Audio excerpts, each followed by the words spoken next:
என் தங்கப்பிள்ளையே, இன்று அம்மா உனக்கு ஒரு முக்கியமான பதிவினை கொண்டு வந்திருக்கின்றேன். என் தங்கமே, இன்றைய நாள் மாசி மாதத்தினுடைய வெள்ளிக்கிழமை அல்லவா? இந்த வெள்ளிக்கிழமை இரவுக்குள் அம்மா சொல்கின்ற இந்த 2 பொருட்களுக்குள் ஏதேனும் ஒரு பொருளையோ அல்லது 2யுமோ சேர்த்து உன் இல்லத்தில் நீ வாங்கி வைத்து விட்டால் போதும். என் தங்கமே, உன்னுடைய நீண்ட நாள் கஷ்டம் ஒன்று உனக்கு முடிவுக்கு வரும். என் பிள்ளையை பல நாட்களாகவே வாட்டி வதைத்து கொண்டிருக்கின்ற மிக பெரிய பிரச்சனை என்னவென்றால் அது பண பிரச்சனை.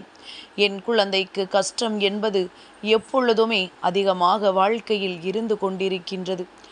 இதிலிருந்து எப்பொழுது தனக்கு விடுதலை கிடைக்கும் என்று என் குழந்தை நீ வேதனைப்பட்டு கொண்டிருக்கின்றாய்.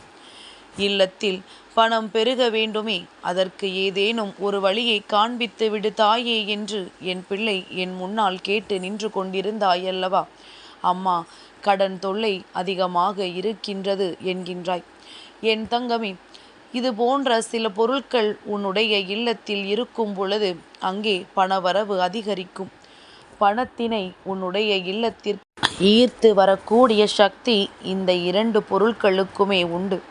2யும் வாங்க முடியாவிட்டாலும் 2இல் ஏதேனும் ஒன்றை கட்டாயமாக வாங்கிவிடு. இன்று உனக்கு வாழ்க்கையில் ஒரு அதிசக்தி வாய்ந்த திருப்பம் நடக்கப் போகின்றது. அம்மா நேற்றிலிருந்தே உன்னிடத்தில் அதனை பற்றி சொல்லிக் கொண்டிருக்கின்றேன். இந்த வெள்ளிக்கிழமையானது ரத சப்தமி. இந்த நாளில் உன்னுடைய வாழ்க்கையில் ஒரு அதிசக்தி வாய்ந்த திருப்பம் ஒன்று நீ எதிர்பார்க்காத நேரத்தில் நடந்து உனக்கு மிக பெரிய அதிசயத்தை கொடுக்கப் போகின்றது. என் தங்கமே, நான் உன் வராகியானவள் இந்த நேரத்தில் உன்னோடு பேசிக்கொண்டிருப்பதற்கு மிக முக்கியமான காரணம் என்ன தெரியுமா? என் குழந்தை, வாழ்க்கையில் நீ அனுபவித்து கொண்டிருக்கின்ற உன்னுடைய பிரச்சனை முடிவுக்கு வர வேண்டும். ஒவ்வொரு நாளும் இந்த பிரச்சனையை பற்றி சிந்தித்தே மற்றவர்களோடு எந்நாளும் போராடி கொண்டே இருக்கின்றாய். எப்பொழுது இதற்கு பதில் கிடைக்கும் என்று நம்மால் இதையெல்லாம் முடிக்க முடியும் என்று நீ எண்ணத் தொடங்கிவிட்டாய். ஒவ்வொரு நாள் முடிவிலும் என் குழந்தை, நமக்காக எதற்கு இந்த நாள் விடிந்தது என்று நினைத்து மனம் வேதனை அடைகின்றாய். நாம் இன்று பட்ட அவமானங்கள் எல்லாம் நாளை நம்முடைய சந்ததிகள் பட்டுவிடக்கூடாது என்று நீ வேதனைப்படுகின்றாய். அப்படியானால் என் குழந்தை, நீ என்ன செய்ய வேண்டும்? உன்னுடைய உழைப்பு முழுமையாக இருக்கும் பொழுது அடுத்ததாக தெய்வத்தின் மீது நீ நம்பிக்கை வைக்க வேண்டும். நாம் எல்லாவற்றையும் சரியாக செய்து கொண்டிருக்கும் பொழுது தெய்வம் நிச்சயமாக நம்முடைய உழைப்புக்கான பலனை கொடுக்கும் என்று நீ முழுமனதார ஏற்றுக்கொள்ள வேண்டும். அப்படி ஏற்றுக்கொண்ட பிறகு என் குழந்தை, அதன் பிறகு நீ செய்ய வேண்டிய மிக முக்கியமான விஷயம், இந்த தாயானவளின் மீது கொண்டிருக்கின்ற நம்பிக்கையின் பலனாக அம்மா சொல்கின்ற சில பரிகாரங்களையும் நீ செய்து பார்க்க வேண்டும். என் பிள்ளையே, தெய்வத்தின் மீது அதிகமான அன்பு வைத்திருக்கின்றாய். தெய்வம் உனக்கு தரும் என்று நீ முழுமையாக நம்புகின்றாய். அப்படியானால் தெய்வத்தை உன்னுடைய இல்லத்திற்குள் நீ அழைக்க வேண்டும். தெய்வத்தை அங்கே நீ அமர வைக்க வேண்டும். பொதுவாக பணவரவு அதிகரிக்க வேண்டும் என்று நினைப்பவர்கள் லக்ஷ்மி தேவியானவரை உன்னுடைய இல்லத்தில் நீ குடியமர்த்த வேண்டும். அவர் அங்கேயே இருந்து உனக்கு ஆசிகளை வழங்க வேண்டும். லக்ஷ்மி தேவியானவள் பல்வேறு பொருட்களில் வாசம் செய்பவள். அதில் குறிப்பாக இந்த மாசி மாதத்தினுடைய முதலாவது வெள்ளிக்கிழமையில் அம்மா சொல்கின்ற இந்த பொருளை நீ வாங்கினால் போதும்.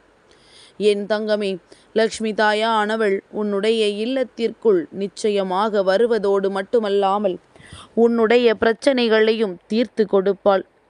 உன்னை ஆட்டி படைத்த அத்தனை கஷ்டங்களையும் உன்னை விட்டு நீக்கி கொடுப்பாள். என் குழந்தை, மனதளவில் நீ ஒவ்வொரு நாளும் அனுபவித்து கொண்டிருக்கின்ற உன்னுடைய கஷ்டங்களுக்கு பதிலை தருவது இந்த வராகி நானாக இருக்கும் பொழுது நீ செய்ய வேண்டிய காரியங்களை மட்டும் சரியாக செய்து விட்டால் போதும். இந்த நேரத்தில் உனக்கு சில விஷயங்கள் நடக்க வேண்டும் என்று விதி இருந்தால் அதை யாராலும் மாற்ற முடியாது என்பதனை முதலில் நீ புரிந்து கொள். யாருடைய உதவி உன் வாழ்க்கையில் உனக்கு கிடைத்தால் உனக்கான பலன்கள் எல்லாம் உன்னை வந்து சேருமோ அதையும் உன் வாழ்க்கையில் இன்று நடத்தி கொடுக்கப் போகின்றேன். என் தங்கமே, நான் சொல்ல வந்த அந்த 2 பொருட்கள் என்னவென்று இப்பொழுது சொல்லிவிடுகின்றேன்.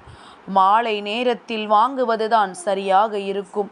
ஒருவேளை நீ மாலை நேரத்திற்குள்ளாக அம்மாவின் வாக்கினை கேட்கவில்லை என்றால் இன்று இரவுக்குள் நிச்சயமாக இந்த பொருட்களில் ஒன்றினை நீ வாங்கிவிடு. என் தங்கமே, அம்மா சொல்ல வந்த பொருட்களுள் முதன்மையானது கல் உப்பு. லக்ஷ்மி தேவியானவள் இருக்கக்கூடிய மிக முக்கியமான பொருட்களுள் ஒன்று கல் உப்பு. இது முதன்மையானதும் கூட. அதனால் இந்த கல் உப்பினை வாங்கி வைப்பது மிகவும் நல்லது. ஏற்கனவே இல்லத்தில் நிறைய கல் உப்பினை நான் வாங்கி வைத்து விட்டேன் அம்மா என்று சொன்னாலும் பரவாயில்லை. இந்த நாள் உன் வாழ்க்கையில் அதிசக்தி வாய்ந்த நாளாக கிடைத்திருக்கும் பொழுது இந்த நாளில் நீ செய்கின்ற ஒவ்வொரு விஷயங்களும் உனக்கு அத்தனை கோடி பலன்களை கொடுக்கும். உன் வீட்டில் இருக்கின்ற 10 ரூபாய் 10 லட்சமாக மாறுவதற்கும் வாய்ப்புகள் அதிகம். என் தங்கமே, சொல்லும் பொழுது உனக்கு வேடிக்கையாக தோன்றலாம். என்னுடைய குழந்தைகள் எத்தனையோ பேர் இதனால் பலனடைந்திருக்கின்றார்கள். அவர்கள் வாழ்க்கையில் நல்ல நிலையில் இன்று இருக்கின்றார்கள். இந்த வராகி எனக்கு எந்நாளும் நன்றியினை சொல்லிக் கொண்டிருக்கின்றார்கள். அதனால் என் குழந்தை, உன்னுடைய வாழ்க்கையில் என்ன நடந்தாலும் தெய்வம் சொல்கின்ற இந்த பொருளை இன்று நீ வாங்கி வை. இதனை நீ செய்ய நினைப்பதற்கு உனக்கு பல தடங்கல்கள் நிச்சயமாக வரும். ஏனென்றால் ஒரு விஷயம் உன் வாழ்க்கையில் உனக்கு நல்லது நடக்கப் போகிறது என்றால் அதற்கு தடங்கல்களை ஏற்படுத்தக்கூடியவர்கள் நிறைய பேர் உன்னை சுற்றி இருப்பார்கள். இதையெல்லாம் எதற்கு வாங்கி வைக்கின்றாய்? இதில் எல்லாம் உனக்கு அப்படி என்ன நம்பிக்கை? இதுவெல்லாம் ஒன்றும் செய்யாது என்றெல்லாம் சொல்வார்கள். இவை எல்லாவற்றையும் தாண்டி நீ இன்று வாங்கி வைத்து விடுவாயானால் உன்னுடைய இல்லத்தில் செல்வம் பெருகுவது என்பதனை யாராலும் தடுத்து நிறுத்த முடியாது. அதுபோல என் தங்கமே, உன்னுடைய வாழ்க்கை நான் சொன்ன 2 பொருட்களுள் இன்னொரு பொருள் எண்ணெய். என் தங்கமே, கல் உப்பு அல்லது எண்ணெய் அல்லது இரண்டையுமே சேர்த்தே நீ வாங்கி வைக்கலாம். எண்ணெயானது எந்த ஒரு எண்ணெயாக இருந்தாலும் பரவாயில்லை. சமையல் எண்ணெயோ அல்லது தீபம் ஏற்றுகின்ற எண்ணெயோ, இவற்றுள் 2இல் ஒன்றினை நீ இன்று நிச்சயமாக வாங்கி உன்னுடைய இல்லத்திற்குள் வைத்து விட்டால் போதும். என்னுடைய குழந்தை, உன்னுடைய மனதில் இருக்கின்ற பல குழப்பங்களுக்கு இன்று இரவே உனக்கு பதில் கிடைக்கும். நீ உன்னுடைய வாழ்க்கையில் பல நல்ல விஷயங்களை அடைகின்ற தூரத்தில் நின்று அதனை இழந்திருக்கின்றாய். நமக்கு இது கிடைத்து விட்டது என்று நினைக்கின்ற நேரத்தில் அது உன் கையை விட்டு நழுவி சென்றிருக்கின்றது. என் தங்கமே, அது போன்றெல்லாம் இல்லாமல் உனக்கு வரவேண்டிய இடத்திலிருந்து வரவேண்டிய அத்தனை செல்வங்களும் வந்து சேரும். உன் கையில் இருப்பது அப்படியே உன்னிடத்தில் தங்கி இருக்கும். சிலருக்கு பணவரவு எத்தனை இருந்தாலும் அதை விட அதிகமான செலவுகள் இருக்கும். அதுபோல நீ உன்னுடைய வாழ்க்கையிலும் அப்படிதான் நடந்து விடுமோ என்று நினைக்காமல் இனிமேலாவது உன்னுடைய வாழ்க்கையில் நடக்கின்ற பல நல்ல விஷயங்களுக்கெல்லாம் இந்த அம்மா இது போன்ற நல்ல வழி காண்பித்து கொடுப்பாள் என்று நீ நம்பினால் போதும். என் மீது நம்பிக்கை வைத்து இந்த வெள்ளிக்கிழமை இரவுக்குள் நான் சொல்கின்ற இவற்றை வாங்கி வைத்து என் குழந்தை, நீ நல்ல பலனை அடைய வேண்டும். 1 ரூபாயை 100 ரூபாயாக மாற்றக்கூடிய திறமையும் உழைப்பும் உனக்குள் இருக்கின்றது. அதோடு சேர்த்து நீ இதனை செய்யும் பொழுது இந்த பலன்கள் உனக்கு நிச்சயமாக உன் கண் முன்னே கிடைக்கும் பொழுது நீ இந்த அம்மாவினுடைய சக்தியினை நிச்சயமாக உணர்ந்து கொள்வாய். வாழ்க்கையில் நல்ல விஷயங்களை நான் நடத்தி தருகின்றேன். என் குழந்தை, அதை பெறுவதற்கு நீ தயாராக இரு. எல்லா நாளிலும் உன் வாழ்க்கையில் ஏதோ ஒரு அதிசயம் நடந்து கொண்டேதான் இருக்கின்றது. வராகியை நம்பி வழிபடுபவர்களுக்கு அவையெல்லாம் தினம் தினம் அவர்களால் உணர்ந்து கொள்ள முடியும் என்பதனை நீ புரிந்து கொண்டாலே போதும். இனி என்றுமே உனக்கு சந்தோஷம் மட்டுமே. என் தங்கப்பிள்ளைக்கு இந்த வராகி அம்மாவினுடைய ஆசீர்வாதங்கள் எப்பொழுதும் உண்டு.